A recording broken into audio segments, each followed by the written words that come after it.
The gospel reading today is from Luke, chapter 23, verses 1 to 5, in your pew Bibles on page 88. Then the whole company of them arose and brought him before Pilate. And they began to accuse him, saying, "We found this man perverting our nation and forbidding us to give tribute to Caesar, and saying that he himself is Christ, a king." And Pilate asked him, "Are you the king of the Jews?" And he answered him, "You have said it so." And Pilate said to the chief priests and the multitudes, "I find no crime in this man." But they were urgent, saying, "He stirs up the people, teaching throughout all Judea, from Galilee even to this place." The word of the Lord.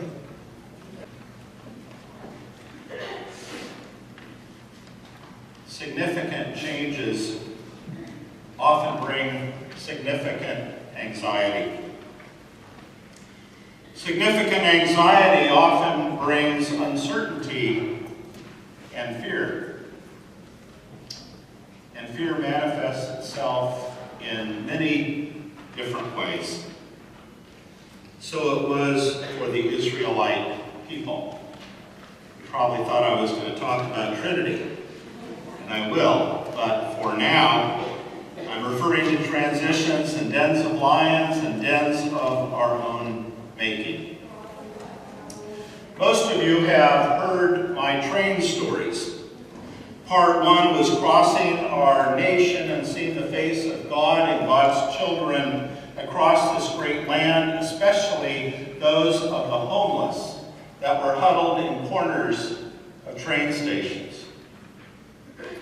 Part two was getting to New York, where I told you about the baggage attendant who found my lost briefcase that I had been holding in my hand, and then being placed on a commuter train bright and early in the morning bound for New Haven, Connecticut. There is a third and final leg of this trip, and I arrived in New Haven a short time later after I had left the New York Penn Station. There were no baggage attendants, and the rather small station was in disrepair, undergoing renovation.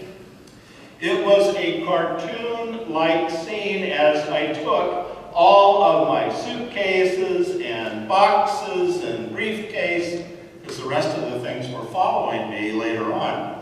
But as I tried to drag them all out to the front of this place that had wood barricades and all kinds of things up, I finally got them out front, yelled out for a taxi. One came up that was pretty much rusted from the ground up, and about half of the body of the taxi was still there. And he roared up minutes later to the driveway of the divinity school. Now, I had said divinity school was where I was going, and then I added Yale, and as if he couldn't figure out where that was, because it wasn't like there were 10 or 20 other divinity schools in New Haven. So when he let me out of the car and the door kind of creaked open, I wasn't sure if it was going to open or fall off, I threw all my things out unceremoniously onto the lawn near the entry to the school, and then off he went. I stood in front of the office building of the school. It was red brick. It had the white colonial doors and white colonial trim, and yes, there was even ivy growing down the walls of the school. But by the time I got there, and when I looked at my things all sprawled out on the lawn, I felt that I was truly in the den. Leaving my things on the lawn, I went in, I found a receptionist sipping tea, and I announced myself, and I said, "I know I'm a day late," said I breathlessly. "I don't have my apartment key, I don't have my class assignments, I don't have," and she held up her hand. She said in a very quiet, British accented voice, "You need to be in chapel." said, what? Where? Pardon me? I've got things to do. You don't understand. I just got here. And you need to just go down the hall, make a right, and the chapel service is underway. So I dragged my baggage into the corner of the office, and I walked down the hall. There was no one in sight. I rounded the corner, still no one in sight, and I walked down to the marble steps that led up to this magnificent chapel. And the reason no one was in sight, because everyone was in the chapel, and it was absolutely packed. And a woman who was our student body president was up there starting to preach on Daniel in the lion's den. That was her message. How perfect was that message? She understood that many of us were new students and many of us were in transition. And we were in the den. Whether it was our health, whether it was our work, whether it was our finances, whether we were new to the school, we were in the den. I could relate. The receptionist also gave me a very clear message, even though she didn't say it this way. Her message was stop and seek first the kingdom of God. Transition and change have never been easy for me. But waves of calm washed over me as I heard about God's protection and love in the midst of transition. In the midst of dens where anxiety and uncertainty were like lions that roamed about, stalking us everywhere we went in the den. I heard about a God who is not neutral when it comes to loving us. I heard about the love and the grace of God that surrounds us, and when we are down, we are called to rise up to be God's blessings in this world. I would point you to a passage in 2 Corinthians chapter 3, verses 2 and 3. You don't have to look it up now, you look it up later.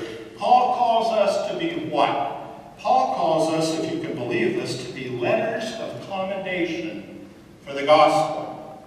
Not to write a letter, but to be letters. Human letters with the gospel written on our hearts, to be known and read by all, written not with ink, but with the Spirit of the living God.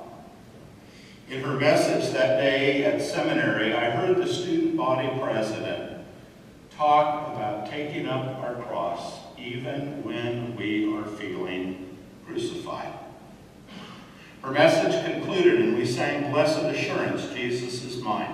And today I tell you that Jesus is ours. We simply, whether we think so or not, pass through this world for a very, very brief time. But along the way and beyond, Jesus is ours because he died for us. And that's where we start. From there, we think about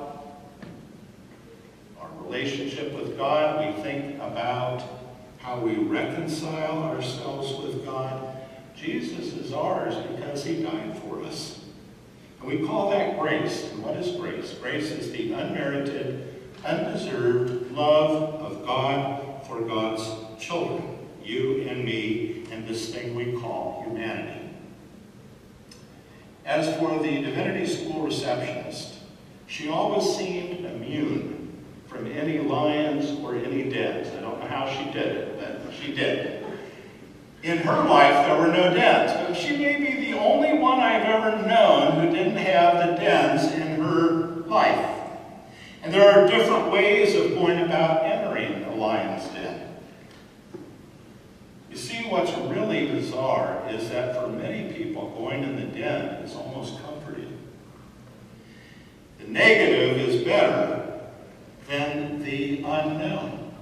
You ever know people like that? They go into a den and they're there because the negative is better than the unknown, whether it's relationships, whether it's work, wherever it may be, that has its own twisted reward. Others, like Daniel, are forced into the den. forced into the den because there are lions that are not of their own making, but lions that have been placed there. Still others are like the northern Nigerian pastor who actually entered the lion's den a few years ago. We might label someone like that with two words: an appetizer, or three words, really delusional. The NG newspaper, which is the Nigerian newspaper, carried the story of this Nigerian pastor wanting to show his congregation how Daniel survived in the lion's den. They too were in the midst of change, and their pastor was going to show them how to go in the den of lions and deal with this change and show them the faith that they were missing. And despite the efforts of the zookeepers at the local zoo, this modern-day Daniel rushed past them, opened the gates to the lion's enclosure. It was all decked out in scarlet preaching robes. He stepped inside to show his faith and how it would be rewarded. I think the lions were understandably grateful, one suspects, and they did what lions do. They tore him apart. They shredded him into bite-sized pieces. This is a true story. What a waste. What misguided faith. And not long after that, another Nigerian pastor said, "I know how to walk on water." And so out he went on a boat. He took a second step, and down he went and died. Two pastors. Significant change for me tends to bring anxiety, along with my Lanta moments and sighs of Pepsi. And I am in the den, but only for a brief time. Why is that? Why am I only in the den for a brief time? I used to be in the den for a lot longer when I had change and I had anxiety. I am motivated by anxiety, and I am motivated by it because I am curious about it. When I get curious about where that anxiety is coming from, I tend to kind of try and peel the layers and look in particular at what is making me anxious. A pastor once said that the idea to worry and fret never solved any problem yet. Worry is like a rocking chair that never takes us anywhere.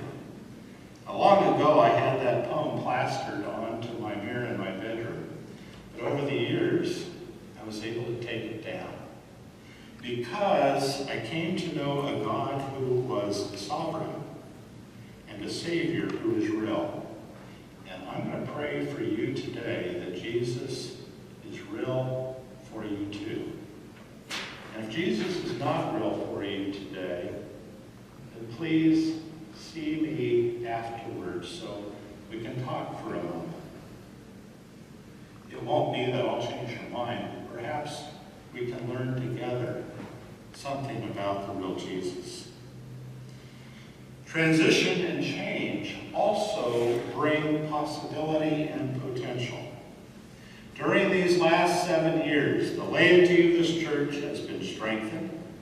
Your church leaders have been active disciples, seeking new and better ways of leading. You saw some of that, you heard some of that last week at the farewell dinner for Marnie. Programs of service and music and learning are ongoing, with more on the way. Babies are being born at a miraculous rate. I don't know what's in the Trinity water, but I am convinced that the amount of babies being born here, there's something going on that I don't know about. And new life and long life are living and abiding side by side. And during this time of change, the strong foundation built in past years will see us into the future. But we are, in fact, a remnant. Are we not? We are a remnant, much like Israel when they exited Babylon. numbers like ours had fallen from their glory years. So now I tell you a powerful and exciting truth. God blesses faithful remnants. The Israelites had been taken captive by the Babylonians in the 6th century BC.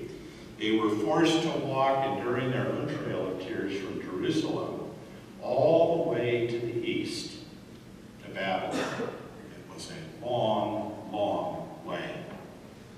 But in that din and in that Babylon, the remnant and the descendants of those who had once been the glory of Israel, they flourished. That wasn't supposed to happen. A small handful of exiles were not supposed to turn into a great nation again. When Cyrus, the Persian king, liberated the Jews from Babylon, they had built a foundation for the future. Their leadership was strong, their laws were codified, and out of an ancient Israelite heritage, Judaism was born. As we look to our scripture today, it must be said that there are a number of problems with the book of Daniel. Its historical context is off. Literary issues, various languages used in its writing, the authorship, on and on. Daniel was probably written and edited over a period of 400 to 500 years before it landed up in its final form. So what? The story is one of God's grace. Daniel was a Jewish exile who had become a big shot in the Babylonian government. But he too would experience change, and he made a number of enemies who brought false charges against him. And at the tender age of about 90, Daniel was thrown into a den of lions. But not before the king called out after him, "Daniel, may your God, whom you faithfully serve, deliver you." And God delivered Daniel from the mouths of the lions. And as a side note, those who had accused Daniel, they and all their families were fed to the lions. Now, at least you think that the lions weren't hungry and didn't eat Daniel.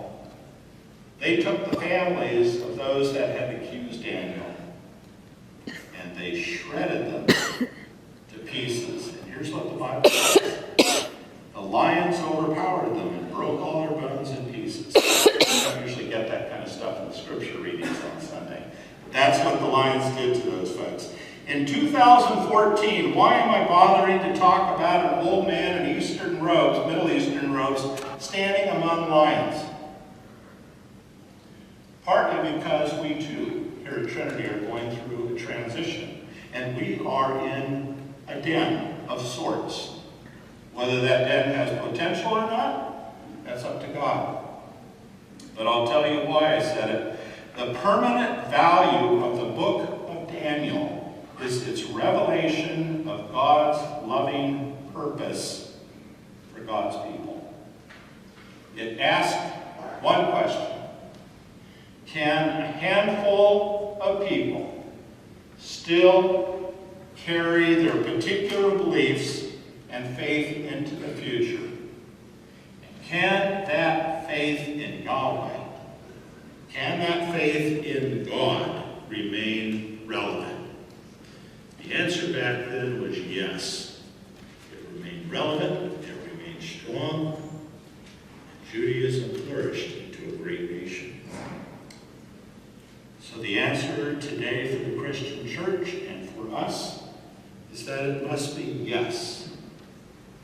For those people who will continue to promote Christian faith, for those people who are in the den and know that God reached in and pulled you and me out.